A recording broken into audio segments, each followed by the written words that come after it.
세금 신고 안 하고 그냥 운영하면 걸릴 확률이 얼마나 되나요?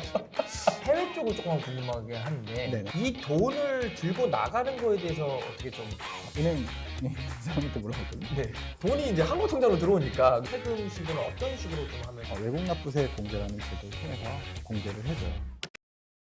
그러면 에어비앤비에서 자동으로 세금을 떼어가려면 내가 직접 신고를 해야 되나요? 에어비앤비는 아무런 세금을 대행해주지 않아요. 무조건 사업자 본인한테 있습니다.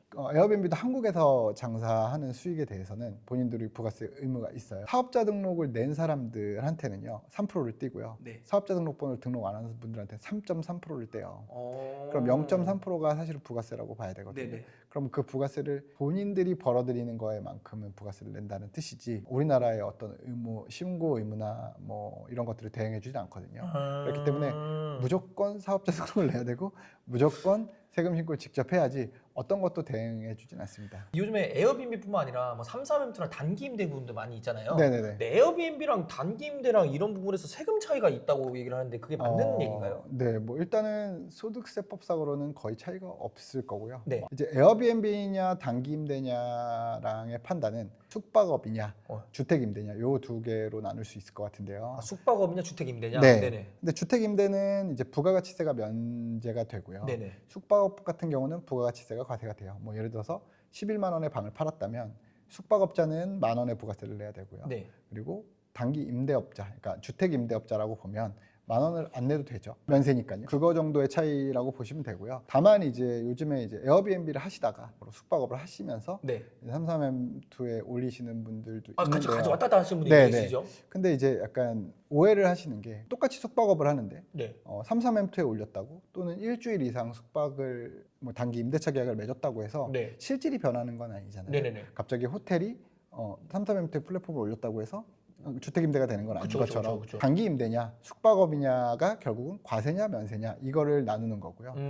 과세랑 면세를 나누는 기준은 형식이 중요한 게 아니라 실질적으로 숙박업을 제공하느냐 또는 주택을 빌려주느냐. 세금 신고 안 하고 그냥 운영하면 걸릴 확률이 얼마나 되나요?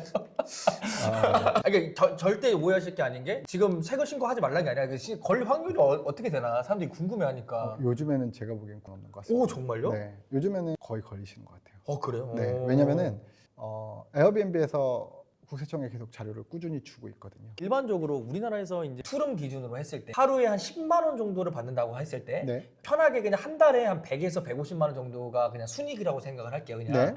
그렇게 해서 한 1년 동안 한 1,200에서 한 1,500만 원 정도를 벌었다라고 하면은 세금이 얼마 정도 나올까요? 부가가치세 먼저 말씀을 드리면 부가가치세 간이가세자면 일단 부가세는 없고요. 네. 일반 가세자라고 하면 적격정비액 없는 경우가 거의 대부분이니까 한 300만 원 가까이 부가세가 나올 거예요. 네네. 1년에. 그리고 소득세 같은 경우는 개인 소득에 따라 많이 다른데 다른 소득이 없다 이러면 100만 원이 안 될 거고요. 네. 다른 소득이 있다 이러면 뭐 200이 되기도 하고 오. 500이 되기도 하고요. 700이 되기도 합니다. 적으면 70. 개인 소득세는 추정하는 게 별로 의미가 없고요. 네. 인적 공제, 뭐 부양가족이 많다라고 하면 하나도 안 낼 수도 있고요. 어차피 세금이라는 건 네. 이익이 나는 부분에 대해서 그쵸. 내는 거기 때문에 세금은 내야 되는 거라고 생각을 하시면 돼요. 지금까지는 에어비앤비가 그러진 않았는데도 이제 앞으로 이제 그런 식으로 될 가능성이 있다라는 말씀이신 거예요? 네, 그렇죠? 저는 그럴 가능성이 매우 높다고 생각을 해요. 처음 강의할 때는 그런 이슈가 그럴 거야라고 말해도 아무도 믿지도 않았고, 왜냐면 아무도 걸리지 않으니까요. 네. 근데 이제 한 번, 두 번, 세 번 이렇게 가면서 상당수가 문제가 되고 그리고 뭐 생각보다 네. 많이 내시는 분들도 있으세요. 해외 쪽을 조금 궁금하긴 한데 네네. 해외에서 에어비앤비를 운영하더라도 네. 내가 한국 통장을 내 계정에다 걸어놓으면은 네. 그게 이제 하나로 바뀌어가지고 이제 한국 통장으로 들어오게 되는데 네네. 그러면 이제 해외에서 운영을 했을 때 세금 신고는 어떤 식으로 좀 해야 될까요? 일단은 뭐 원칙부터 말씀을 드리면요. 해외에서 이게 이 에어비앤비가 뭐 수출을 하거나 이런 게 아니고 현지에서 일어나는 용역이기 때문에 네.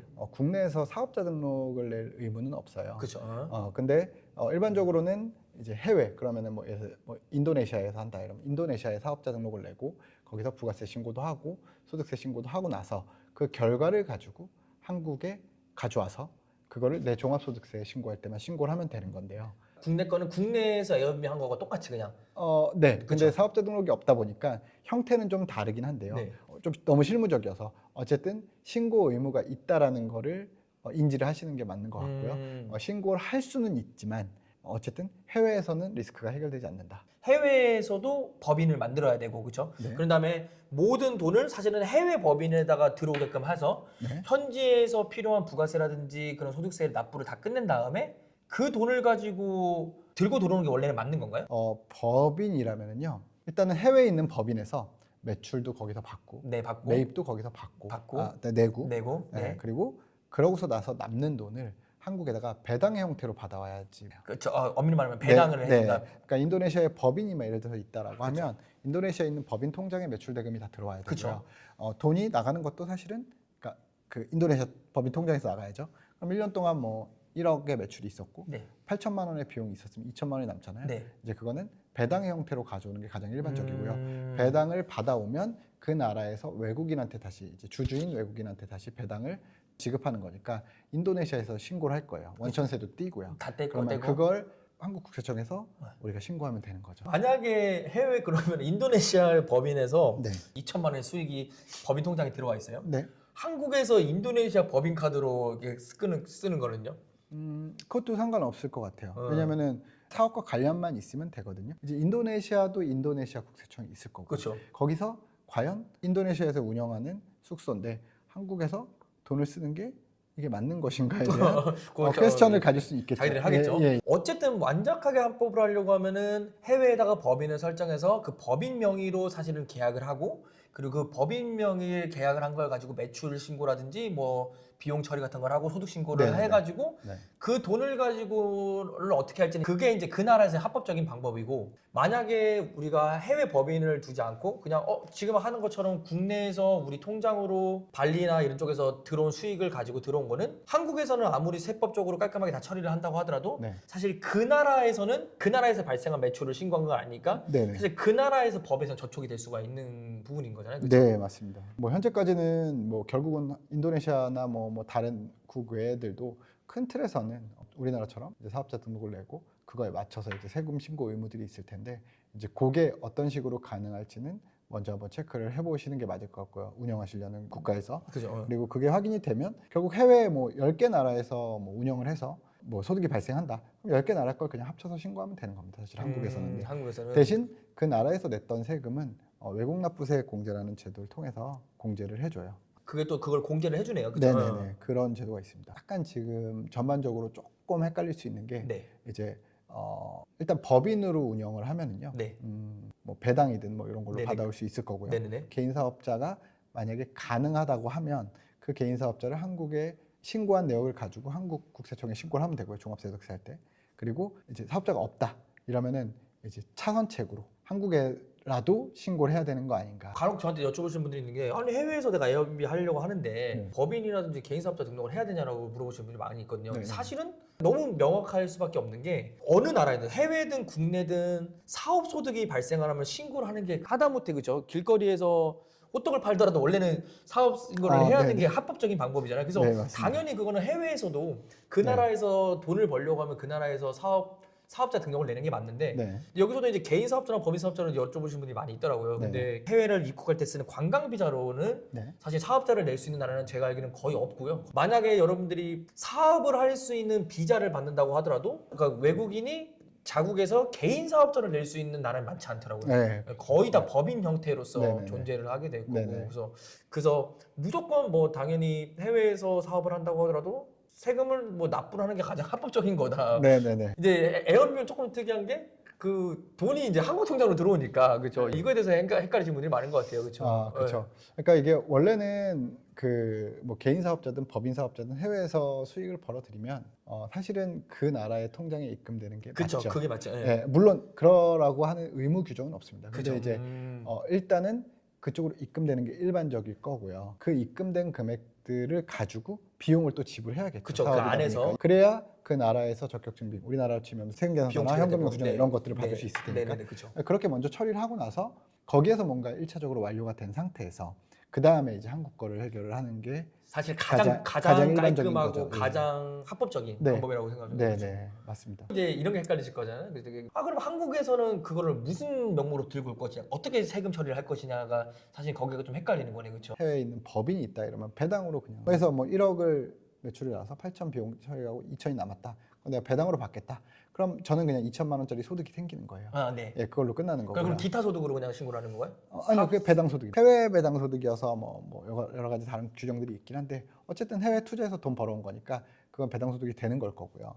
그리고 개인 사업자다라고 네. 하면은 개인 사업자는 원래 일반적으로 뭐 해외에서 임대 사업을 한다거나 이러면 네. 거기에서 소득세 신고한 내역을 가지고 국내에 종합소득세에다 엎어서 신고를 하게 돼 있고요. 거기서 매출 1억, 비용 8천만 원 해서 세금 얼마 낸 걸 가지고 똑같이 넣어서 신고를 하게 돼 있어요. 그리고 합산만 되는 개념이라고 보면 되죠. 그리고 거기서 납부한 세금은 아까 말씀드린 대로 외국 납부세 공제로 공제가 되고요. 마지막으로는 이제 해외 아무 뭐 사업자가 없다. 이런 경우에는 어쨌든 국내에서는 뭔가 신고해야 불안하지 않을 그렇죠, 거잖아요. 그렇죠. 내국인이 돈을 벌어들였으면 무조건 세금 신고를 해야 되니까 그런 경우에는 사업자 등록도 없고 해외에서 세금 신고한 것도 없으니 뭐 다른 방법으로 신고하는 방법이 있긴 할 것 같아요. 그러면 다른 질문을 좀 드려보면요. 내가 한국에 있는 돈을 가지고 네. 해외에다가 빌라를 계약을 해야 되는데 네. 근데 그게 한 2천만 원, 3천만 원 정도야. 네. 이 돈을 들고 나가는 거에 대해서 어떻게 좀 얘기를 좀 해주실 수 있을까요? 한국에 있는 돈을 가지고.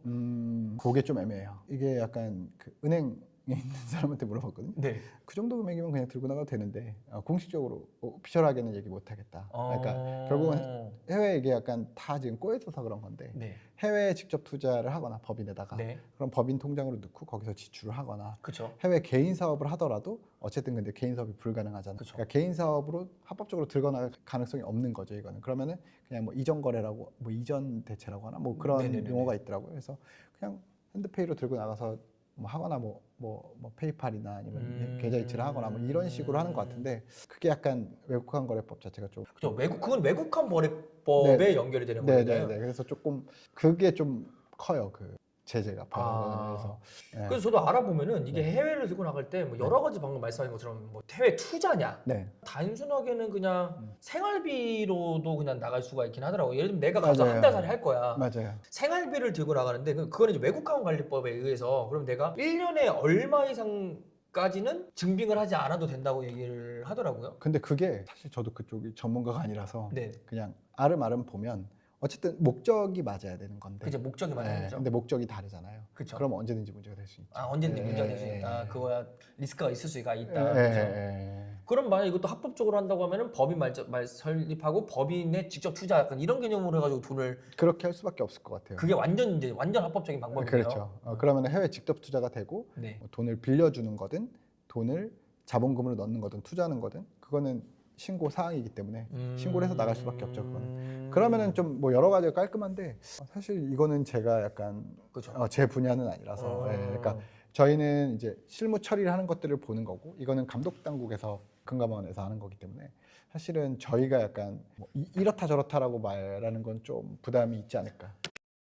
만약에 구독자분들이나 보시는 분들이 네네. 이런 세금 부분에서 좀 궁금한 것이 더 생기거나 아니면 상담을 받을 수 있는 또 루트가 있나요? 상담을 꽤 진행하고 있고요. 진행을 그럼 해주시는 건가요? 그럼 네, 제가 직접 뭐 진행은 하고 있고요. 무료는 아니고 금액은 네. 이제 뭐 나중에 정해질 수 있지만 어쨌든 간에 내가 만약에 에어비앤비라든지 33M2 단기 임대 숙박업 호텔 뭐 모텔 이런 모든 것들에 관련해서는 제가 봤을 때는 또 우리나라에서 가장 많은 그런 데이터를 가지고 계시고 그리고 너무 좀 오랫동안 이걸 전문적으로 하셨던 우리 회사님이시기 때문에 아마 엄청 도움이 많이 되실 수 있을 거라고 저는 생각합니다. 그래서 만약에 하시다가 궁금하신 점들이 있다고 하면 고정 댓글 확인해 주셔가지고 상담을 받으시면서 천천히 안전적으로 사업을 준비를 하시는 것을 추천드리겠습니다. 우리 정구현 회계사님 모시고 오늘 얘기를 나눠봤는데요. 또 궁금한 점들이 더 있으실 거예요. 제가 이 시간 관계상 많은 내용들을 다 담지를 못했어서 만약에 여러분들께서 또 보시면서 궁금한 점들이라든지 더 추가적으로 또 알고 싶은 게 있으시면 댓글 남겨주시면은